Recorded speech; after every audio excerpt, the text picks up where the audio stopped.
ഓം നമോ ഭഗവതേ വാസുദേവായ. ഓം നമോ നാരായണായ.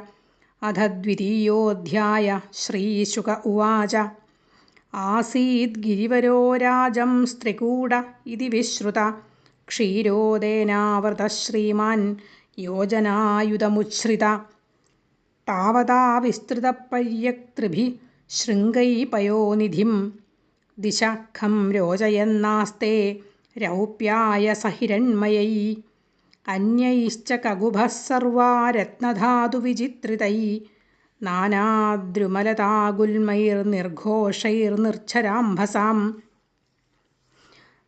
സ ചാവനിജ്യമാനാഘ്രി സമന്താത്പയ ഊർമിഭിः കരോതി ശ്യാമളാം ഭൂമിം ഹരിന്മരകതാശ്മഭിः സിദ്ധചാരണഗന്ധർവവിദ്യാധരമഹോരഗൈः കിന്നരൈരപ്സരോഭിശ്ച ക്രീഡദ്ഭിർജുഷ്ടകന്ധര യത്ര സംഗീതസന്നാദൈർനദദ്ഗുഹമമർഷയാ അഭിഗർജന്തി ഹരയഃ ശ്ലാഘിനഃ പരശങ്കയാ നാനാരണ്യപശുവ്രാതഃ സങ്കുലദ്രോണ്യലങ്കൃത ചിത്രദ്രുമസുരോദ്യാനകളകണ്ഠവിഹംഗമ സരിത്സരോഭിരച്ഛോദൈ പുളിനൈർമണിവാലുകൈ ദേവസ്ത്രീമജ്ജനാമോദസൗരഭാംബനിലൈർയുത തസ്യ ദ്രോണ്യാം ഭഗവതോ വരുണസ്യ മഹാത്മന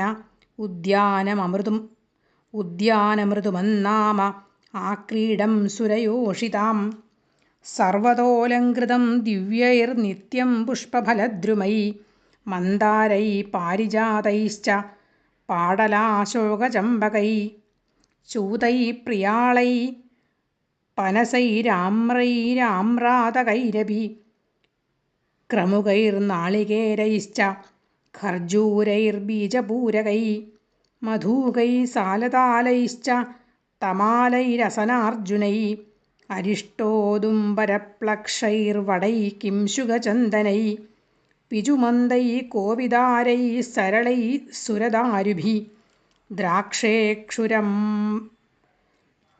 ദ്രാക്ഷേക്ഷുരംഭാജംബൂഭിർബദര്യക്ഷാഭയാമലൈ ബില്വൈ കപിത്തൈർജംബീരൈർവൃതോഭല്ലാദകാദിഭി തസ്മിൻ സരസു വിപുലം ലസത്കാഞ്ചനപങ്കജം കുമുദോത്പലകൽഹാരശതപത്രശ്രിയോർജിതം മത്തഷട്പദനിർഘുഷ്ടം ശകുന്തൈശ്ച കളസ്വനൈ ഹംസകാരണ്ഡവാഗീർണം ചക്രാഹ്വൈ സാരസൈരപി ജലകുക്കുടകോയഷ്ടിദാത്യൂഹലകുലകൂജിതം മത്സ്യകച്ഛപസഞ്ചാരചലത്പത്മരജപ്പയ കദംബവേദസനളനീപവഞ്ജുളകൈർവൃതം കുന്തൈ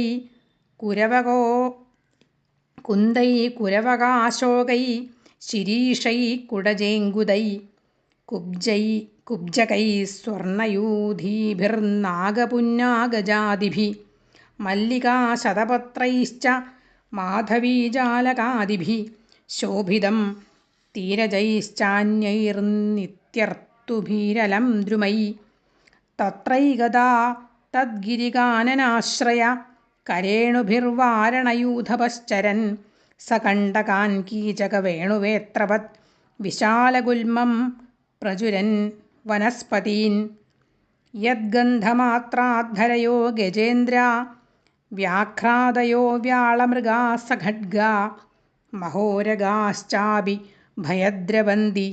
ഭയാദ്രവന്തി സഗൗരകൃഷ്ണാ ശരഭാശ്ചമര്യ വൃകാവരാഹാ മഹിഷർക്ഷശല്യാ ഗോപുച്ഛസാലാവൃഗമർക്കടാശ്ച അന്യത്ര ക്ഷുദ്രാ ഹരിണാ ശശാദയശ്ചരന്ത്യഭീതാ യദനുഗ്രഹേണ സഘർമ്മതപ്തക്കരിഭി കരേണുഭിർവൃതോ മദച്യുത്കളഭൈരനുദ്രുത ഗിരിം ഗരിംണാ പരിതപ്രകമ്പയൻ നിഷേവ്യമാണോളികുലൈർമദാശനൈ സരോനിലം പങ്കജരേണുരൂഷിതം ജിഘ്രൻ വിദൂരാന്മദവിഹ്വലേക്ഷണ വൃതസ്വയൂഥേന തൃഷാർദിതേന തത് സരോവരാഭ്യാശമധാഗമദ്രുതം വിഗാഹ്യ തസ്മിന്നമൃതാംബുനിർമ്മലം ഹേമാരവിന്ദോൽപലരേണുവാസിതം പപൗനികാമം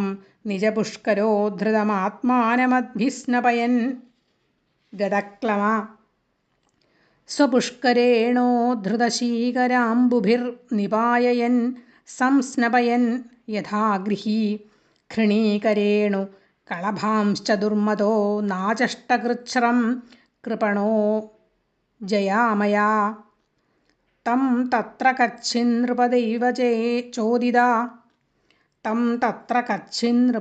ചോദിതോ ഗ്രാഹോ ബലീയാംശ്ചരണേരുഷാഗ്രഹീത് യദൃച്ഛയൈവം വ്യസനം ഗതോ ഗജോ യഥാബലം സോതിബലോപി ചക്രമേ തഥാതുരം യൂഥപതിം കരേണവോ വിഗൃഹ്യമാണം തരസാ ബലീയസാ വിചുക്രുശുർദീനധിയോ പരേ ഗജാ പാർഷ്ണിഗ്രഹാംസ്താരയിതും ന ചാശകൻ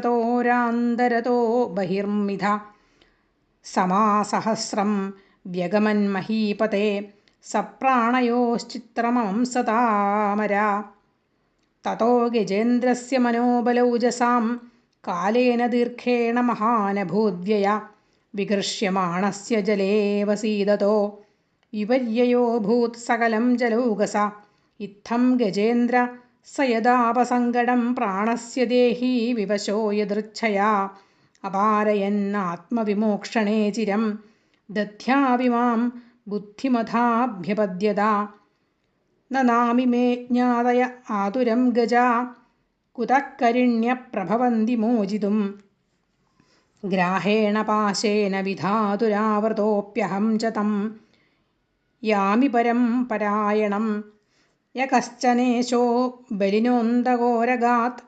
പ്രചണ്ഡവേഗാദഭിധാവതോ ഭൃശം ഭീതം പ്രപന്നം പരിപാതി യദ്ഭയാൻ മൃത്യു പ്രധാവത്യരണം തമീമഹി.